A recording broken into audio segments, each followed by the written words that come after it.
Hi guys, George here from Zero Period Productions, and today we're talking all things Starfield. Just the other day, Xbox announced their summer showcase for June 12th, and we're bound to get our first in-depth look at gameplay, quests, and more. But even without the big showcase, there's still a bit that we know about the game from various interviews, dev videos, and so on. Today, I wanted to touch a bit on what has been announced for Starfield so far, as well as what I would love to see in the game when it releases this November.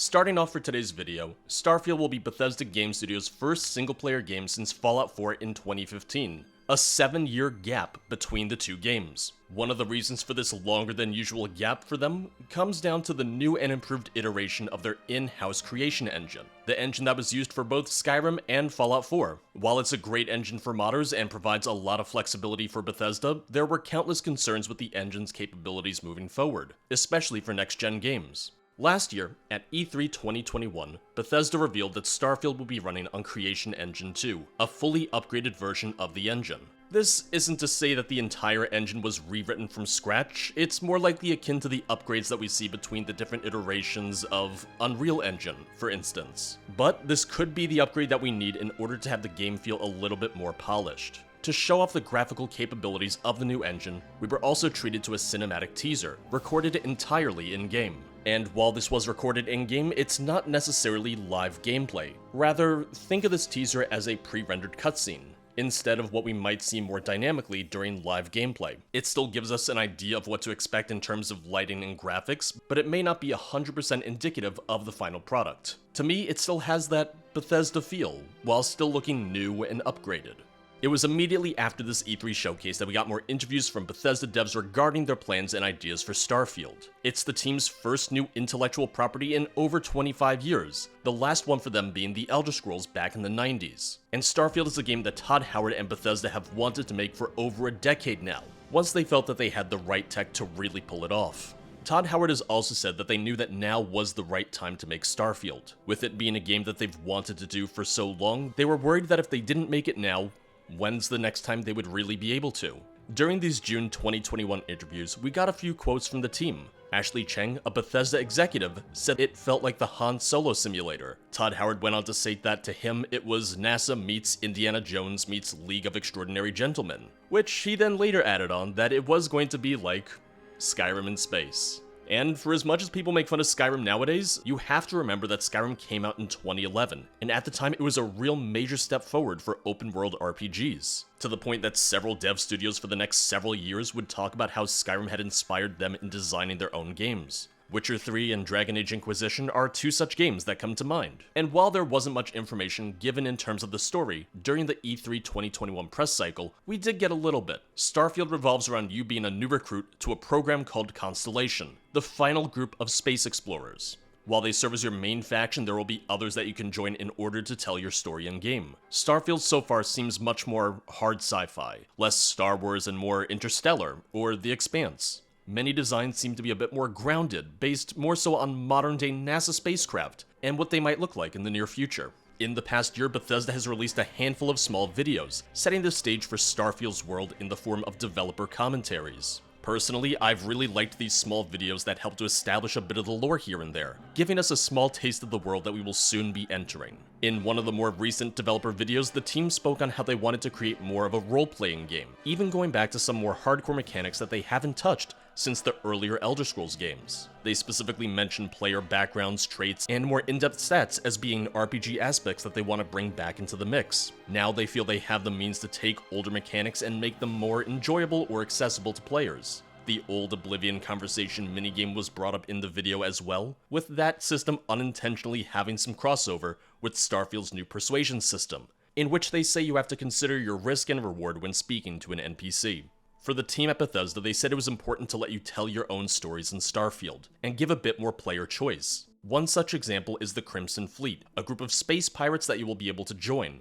Or on the flip side, you can take the Lawbringer approach and try to bring the Crimson Fleet to justice. This, however, serves as a great change from previous Bethesda games. In Fallout, you really didn't have a chance to permanently join the Raiders. In Skyrim, you never really get to join bandits. With any luck, Starfield will truly serve as the most open Bethesda game, and one that gives you as much freedom as possible. There's only so much that we know so far, leaving a lot of room for speculation, theories, and so on. Without getting too crazy, there's definitely quite a bit that I'd love to see from the game, some of which I think are safe bets, others might be pipe dreams. Now, with how much I focus on modding, I obviously am looking forward to the eventual release of the creation kit for Starfield. With both Skyrim and Fallout 4, the games released in November and their official modding tools released in February. A 3-month wait between release and mod tools is a pretty good turnaround, and one that I would love to see for Starfield as well, if possible. Given the upgraded engine, it's also entirely possible that we might have to wait a little bit longer for Starfield's creation kit to launch, but hopefully not too long. But to me, having that few-month break gives players and modders alike a chance to really experience the vanilla game and start to figure out what mods and improvements they would like to see. Obviously, we'll see some minor mods here and there even before the release of Creation Kit, but the more intensive stuff wouldn't come out until we have those official tools. I, for one, am not worried about Starfield having mod support. In the past couple years, I've seen people concerned that the invention of Creation Club would spell the end of modding. But it won't. Bethesda is too aware that modding adds longevity to their games, with Todd Howard even confirming full mod support during a November 2021 interview. In regards to Creation Club, it's something where I can take it or leave it. I really like how Skyrim Anniversary gave us an all-in-one, well-priced option for Creation Club items, and I had a lot of fun with some of the new quests and packs, but individually, they often feel a bit overpriced. That, combined with the headaches that Creation Club updates can cause for mods, makes me a bit biased against having any sort of emphasis on regular Creation Club content. If anything, Fallout 4's lack of support for Creation Club has me wondering if Bethesda doesn't see as much value in it anymore, and Skyrim's Anniversary Pack was possibly the last hurrah for the program. Going on to what I want from the vanilla game. Ooh, there is quite the list. A lot of this comes from me loving spacefaring games and loving science fiction in general. For me, I have a lot of hopes for Starfield. A Bethesda-made spacefaring RPG sounds like the game made just for me.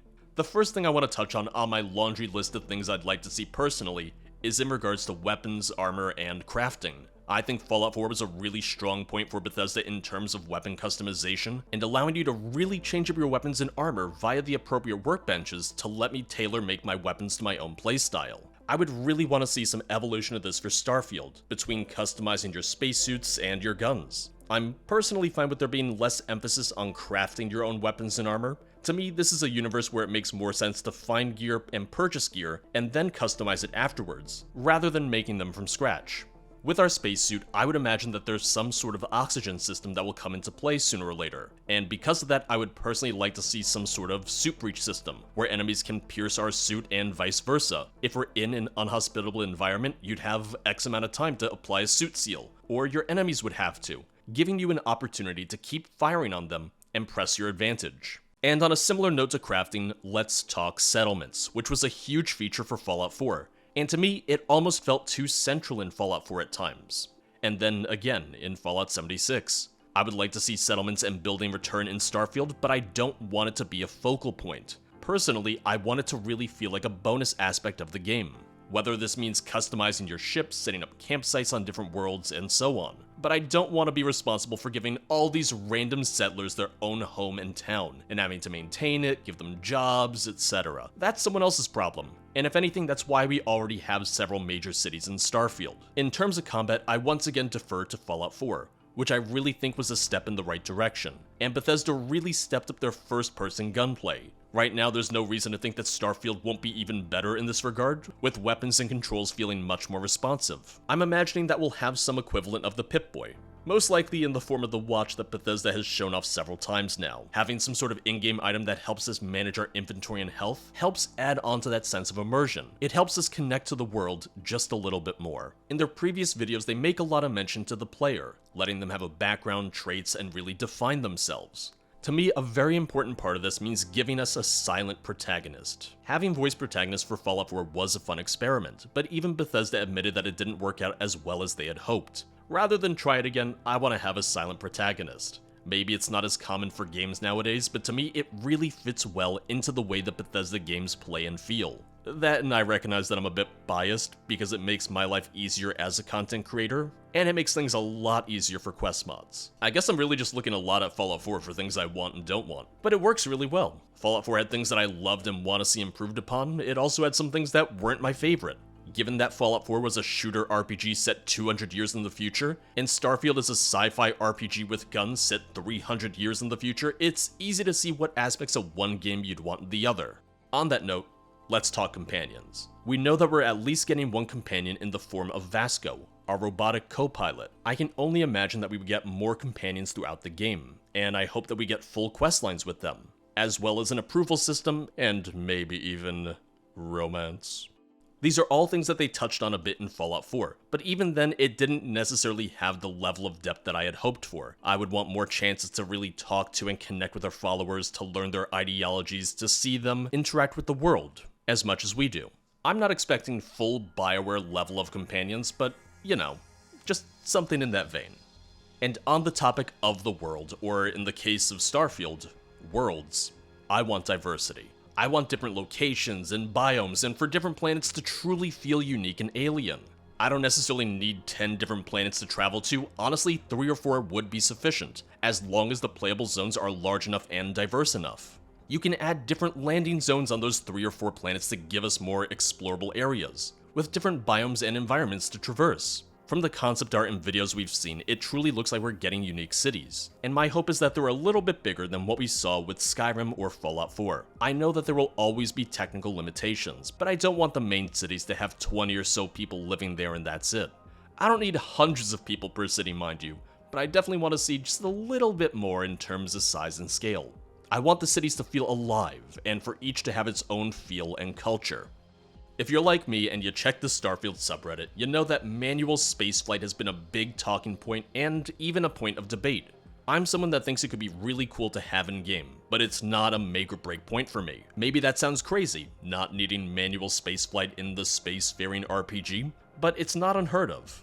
Mass Effect is one of my favorite franchises of all time, and the closest you come to spaceflight gameplay is just moving the Normandy from point to point on a galaxy map. At the end of the day, if that's what we get, it would not detract from the rest of the game for me. But if we do get manual spaceflight, there's so many different aspects to take into consideration in regards to how spaceflight gameplay could be handled. Are we talking something more on rails, having predetermined landing zones on planets, followed by cinematics of our ship flying through space after picking our jump vectors? Are we talking about something more open, being able to land anywhere on explorable planets as long as there's enough room for our ship? Are we talking about a flight and landing system as complicated and in-depth as something as Elite Dangerous, where you had to request landing clearances, matching proper velocities, and so on? You can make it a small minigame, or you can make it on the level of a full-on simulator. Personally, I'd rather we get incredibly well done on-foot exploration, combat, and gameplay, because I think that ultimately that's going to be the most important part of the game. If Bethesda is able to pull off good spaceflight and even space combat, I'll make use of it all the time. But I know that Bethesda doesn't have much of a history with vehicles in their games. And there's talk in older Bethesda videos where Todd Howard talks about wanting to gamify space travel. But this could be as simple as figuring out the lore and how it's represented in-game, or it could be about playing it out yourself. Also, I'm aware that there was a supposed leak that came out earlier this week regarding manual spaceflight. I'm taking any info from that leak with a grain of salt. Even though the identity of the poster was said to be confirmed, they were also incredibly misinformed in saying that their non-disclosure agreement was up because they no longer work at Bethesda. That's not how it works. I have friends who have left Bethesda who are still very much under NDA regarding Starfield and other projects. Either the leak is fake, or the poster has just risked legal actions, as well as risking their future in the games industry because most companies won't want to trust them moving forward. This is a minor one, I can take it or leave it, but I think it would be really fun. I want to see a gravity mechanic.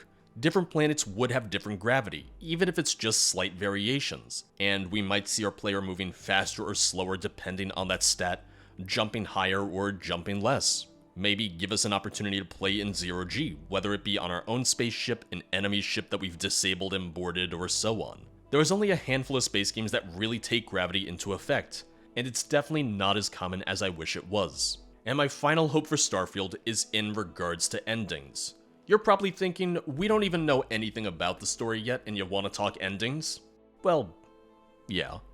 Given the apparent focus on guilds and factions, I do hope we get multiple endings, with different variations based on which groups you favored or sided with.